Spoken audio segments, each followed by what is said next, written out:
Hello, it is Megan the trainer, registered dietitian, coming at you today for another segment of Nourish to Flourish.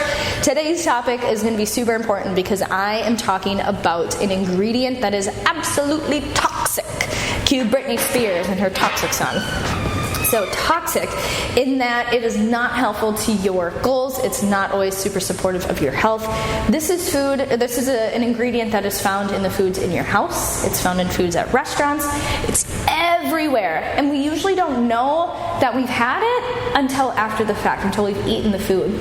Some companies and some products will advertise that they do not contain this. And sometimes that gives us a false sense of hope, or a false sense of security, I guess I should say. So what is this toxic ingredient? This toxic ingredient is guilt.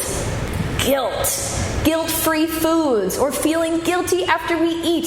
This is a toxic ingredient. It's not an ingredient in foods, but sometimes we put it in there anyway, and it's not supposed to be there, right? So when it comes to guilt being in our food, of course I'm not literally talking about a spice of guilt up in your cupboard by any means, but we sometimes can have these feelings of guilt after we eat certain foods. I know for a lot of the clients that I see, usually it's around like sweets and treats and more of that junk food side of things. And now, where is this guilt kind of coming from? So if you feel guilty for eating something, why are you feeling guilty? Is it a message that you've heard in the media? Is it a message that you've heard maybe from your family, from generations that have been passed down? Where is this kind of coming from? Let's unpack that. Because again, guilt is not an ingredient that's actually in food. We put it in there anyway, metaphorically speaking, again. In order to get this ingredient out of our food, we need to have some self-compassion. We need to have some grace, and we need to have some mindfulness as well. There's nothing wrong with enjoying a treat, whether it's a sweet treat or a savory treat.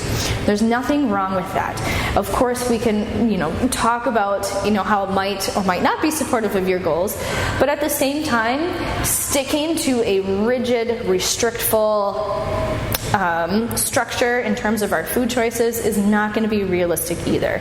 I usually encourage kind of the 80-20 principle, where 80% of the time we're doing things that are going to be really supportive of our goals, and then we have that 20% in there so that way we can still feel human and we can still enjoy this experience. So again, it's unsustainable to be 100% of the time. You deserve to eat. You have earned that right. You deserve to enjoy your food. You have also earned that right. So again, guilt is not in there. If we're feeling guilt, let's unpack it. Where is it coming from? You don't have to work out to burn off whatever it was that you just ate. Eat it, enjoy it, and move on. Now that you know better, let's go ahead and do better so we can all be better.